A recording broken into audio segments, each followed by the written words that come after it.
ఆపని ఉన్న పొద్దుపై తిప్పరాదు అందుకే యమహా ఎక్కిస్తా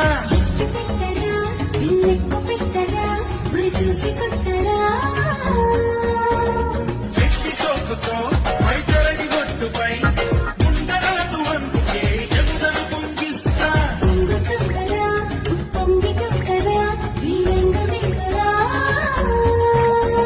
ఉల్లాసంగా భద్రంగా కొనపుని చేసావంటే పోయేదేది లేదో అన్నదే తారక మంత్రం